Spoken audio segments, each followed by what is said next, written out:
that same frame of storytelling, bringing those incredible elements into the everyday. Yeah, the pulp magicians would also be right around that same era as well. They were probably some of the earliest urban fantasy heroes. Mandrake the Magician, you know, all of the comic book sorcerers, Sargon the Sorcerer from the 30s and 40s. Right. There's lots of plans. Solomon. If you're looking at what I'm talking about the woods, because the woods are right there. Doesn't that kind of make the cities our woods that are right there? Because there are things that go bump in the cities that are really, really scary. Yeah, there's a big bad, if you get down the wrong alley, there's a big bad wolf. You don't go straight to grandma's. Yeah, it's scarier if it can happen to you. Yeah. As we move to the suburbs, out of the city, because of the fear of us in the city, now the cities become our woods. Yeah. The suburbs are no better. Well, Stephen King manages to make the suburbs pretty darn frightening. One of the things I think is interesting is that in some of the writings in science fiction, fantasy, urban settings, we're not all stuck like Hollywood wants us to be in Los Angeles. I am so sick of Los Angeles and New York. I'm sorry. Hey. I like New Orleans, Lincoln, Nebraska. I don't care. Somewhere on the side of it. Thank you. And it makes me, you know, the writers do that. Well, if it makes you feel any better, I just read that The Avengers is being filmed entirely in Albuquerque, New Mexico. Go Albuquerque. Turn left. Yeah, the gentleman with the automatic weapon. I knew it would help. I've lived in several different size areas, and one of the most telling things is the farther away from the city you go, the more self-sufficient everyone is. And it's actually become the point where back then, if you're all alone, oh God, if you don't know how to make a shingle and somebody, you know, a storm breaks the shingles off your roof, you're up a creek. Now, everybody out in rural areas has the tools. They can build a brand new house should the worst happen. But when you get into a city, everyone depends on the services being there.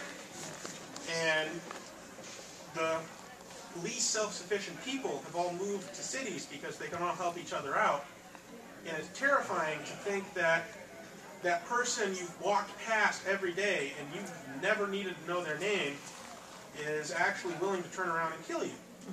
While in rural areas you go, well, I've got my 30-06, I got my 22, and oh yeah, I got that 25-pound sledge. Bring it!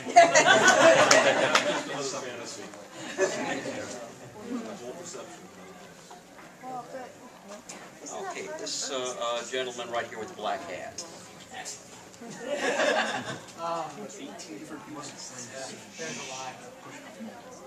Going to, from before, talking about some of the roots, maybe some of where current urban fantasies come from, do y'all as writers feel any kinship with the cyberpunk literature movement, things like Neuromancer, Snow Crash, that sort of thing, but very dystopian urban settings?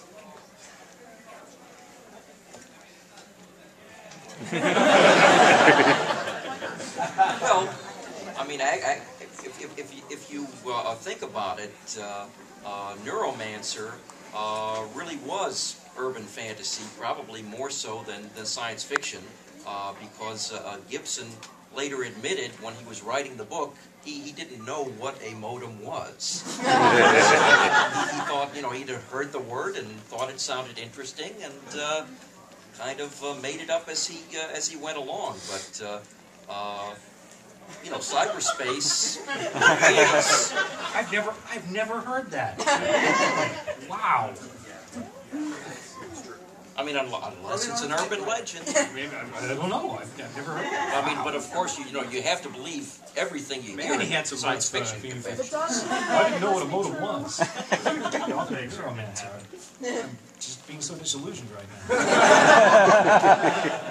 you're a paid writer, you should be used to this. No, I do it myself all the time. But I just figure that's me.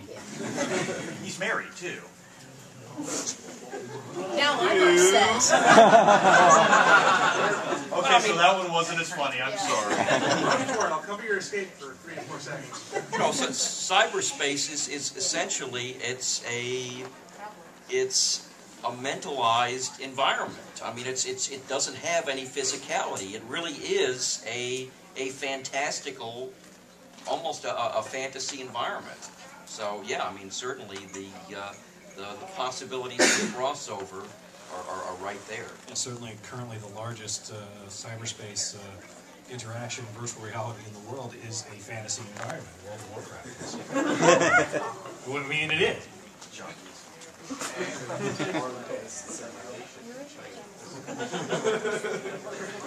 Okay, this young lady right here. Along similar lines, I guess this is more for Jim and Shannon because I'm not familiar with your work, Mr. Fox. But both of you have written books that are not urban fantasy, but are in your case fantasy and in yours romance, so they cross over. What do you find different about writing urban fantasy and paranormal romance, which I guess are they're really the same thing. What do you find different about writing urban fantasy than from the genre in its purer form? That's a very bad phrasing. I'm sorry. No, actually, that's a really common topic in conventions. Is what's the difference between paranormal romance and urban fantasy? And a lot of it's tone, and there's a lot of first person in urban fantasy. It's more third person over on the romance side, so you get multiple viewpoints, so you know who wants who. And I think part of it is obviously the world building's a little different. If you're going to go at it from couples, I think it's different than going at it from a single protagonist. So each book, in my world, each book focuses on one couple, and then you don't really see them as the focus again, where obviously in Jim's it's Harry all the way through. So I think that there's a big difference there. Well, it was more how is writing romance different from writing urban romance or urban fantasy romance? Or there's more boinking. The very best of all worlds.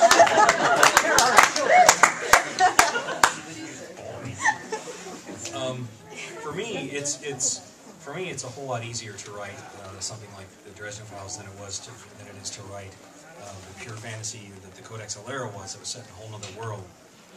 For Codex Alera, I mean, I had to build a fantasy environment out of whole cloth. For the Dresden Files, I could say, and they met at Walmart. and probably everybody in the room knows what a Walmart looks like. I can say it was a baseball stadium, and we know what that looks like. It just saves me a lot of effort. What does that do to its staying power 40 years from now? Oh, what does it do for staying power 40 years from now? Gotta be honest, don't care. But in reference to how the genre is going forward, I mean, that's the reason I ask, is if the genre is going to travel forward and continue to go, is a book going to be a standby, or is it going to be dated, like Sargon the Sorcerer, some of the references you made in this book? Are those things, as time goes, are they outdated and just not interesting? Well, I don't think that's something that's endemic purely to urban fantasy. I think that's everything. Absolutely. I mean, and again, it's going to be, there's going to be people who come along after me, pick up the torch and say, okay, Jim had a great idea, but he really dropped the ball here, here, and here, and I'm going to do it I'm going to do it like this. And they're going to produce something that people go, wow, that's amazing. And while us old people go look back at it and go, oh, it's not anything like in my day. but the people are going to love just as much as we love whatever it is that we have a passion about now. Well, I mean, in the realm of science fiction, anyone who writes near-future science fiction has to realize that, after your near-future date passes, basically your science fiction book has become alternate history. And so maybe, 40, 50 years from now, today's urban fantasy will be thought of as historical fiction with a twist. Yeah, good point.